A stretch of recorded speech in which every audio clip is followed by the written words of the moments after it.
From the very beginning, Bitcoin has forced people to take responsibility for their own money.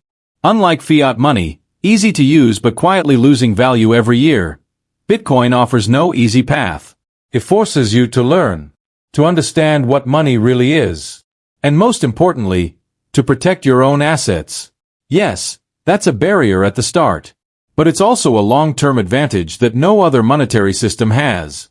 Then there's a question I hear all the time.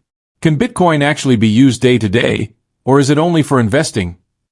And the answer lies in the Lightning Network. Lightning enables near-instant transactions. With fees that are almost zero, you can buy coffee, pay for services, and handle small everyday expenses. Lightning is what turned Bitcoin from an investment asset into a real medium of exchange. And here's something many people still don't realize. More than 200,000 people around the world are already living 100% on Bitcoin.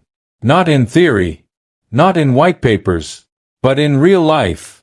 They earn in Bitcoin, they save in Bitcoin, and they spend directly in Bitcoin. The original video we're discussing even breaks this down into 5 levels of living on the Bitcoin standard, from very easy to very difficult. One of the biggest misconceptions is, spending Bitcoin will make you poorer. That's not true. The mistake of the famous pizza guy wasn't spending Bitcoin. It was failing to keep accumulating afterward. Any monetary system only survives when people use it, and money continues to circulate. Bitcoin is no different. If you open BTC Map today, you'll see Bitcoin present all over the world. More than 20,000 businesses in 130 countries accept Bitcoin. Food, small services, everyday spending. But the reality is, most people stop too early at this level. That's why many choose a shortcut during the transition phase. They use Bitcoin to buy gift cards, pay bills, or settle credit card balances. And if you're wondering, so where do I start? The answer is actually very simple. You don't need to live 100% on Bitcoin starting tomorrow.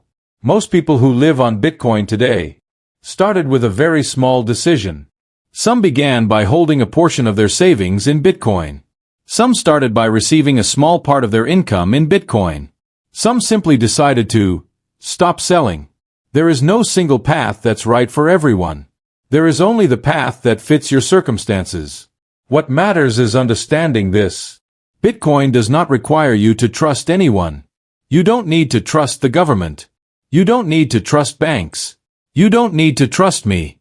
You only need to trust mathematics and believe that personal responsibility still has value in this world. Many people ask me, will Bitcoin completely replace fiat money?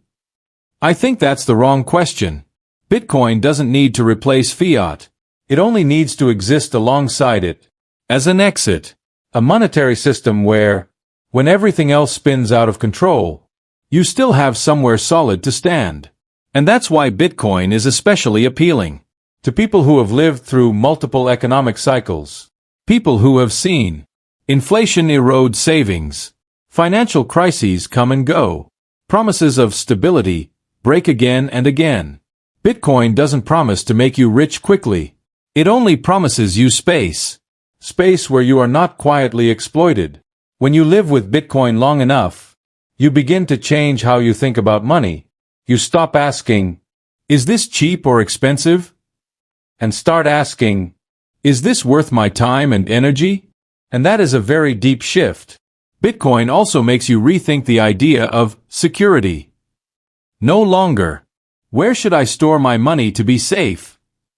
But rather, how well do I understand my own assets? Security no longer comes from intermediaries, comes from knowledge.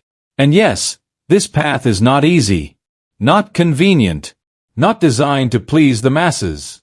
But just like growing your own food, fixing things in your own home, or taking care of your own family, you trade convenience for sovereignty.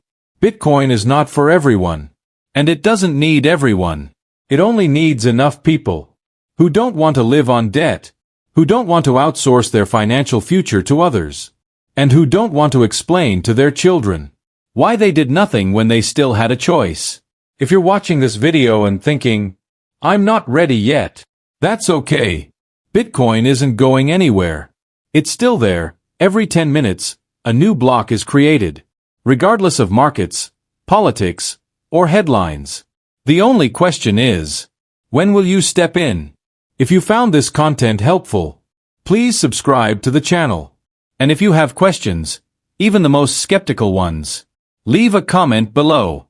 We don't need to agree on everything, but at the very least, we should understand Bitcoin before judging it.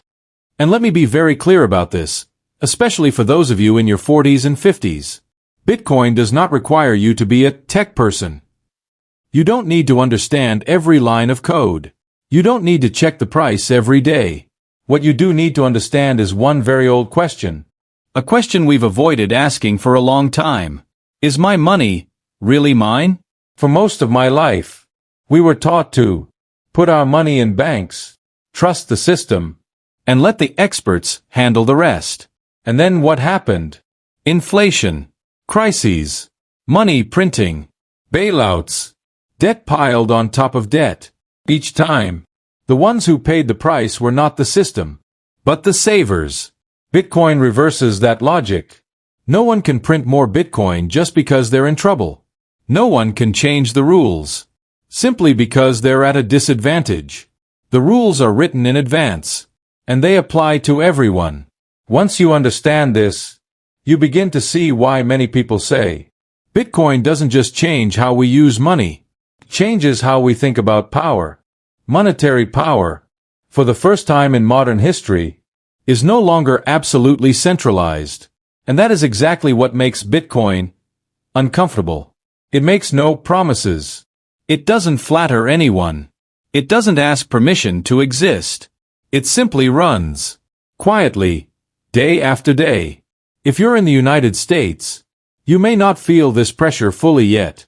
But look around the world. Places where currency loses value faster than wages. Places where people are forced to find any way they can to preserve the value of their labor. Bitcoin was not born in a laboratory. It was born from a crisis of trust. And that's why more and more people are no longer asking, is Bitcoin legal? But instead asking, if I do nothing, what will happen to my money in 10 years? Living with Bitcoin is not leaving society. It's choosing to participate in society differently. Less dependent, less controlled, and more responsible. You don't need to be extreme. You don't need to go all in. But you do need to be aware that you have a choice. And history shows us, those who have a choice and choose not to use it are often the ones who regret it most. Bitcoin does not ask you to act out of fear. It only asks that you don't look away. Don't look away as savings lose value. Don't look away as the rules change. Don't look away as personal responsibility is replaced by convenience. Maybe today you start by learning. Tomorrow you try a small transaction. A year from now, you make a bigger decision. Bitcoin is not in a hurry. It doesn't need you to chase it. It simply stands there, waiting for you to be ready. If you're still watching at this point, you're probably no longer watching out of curiosity. You're watching because something feels off.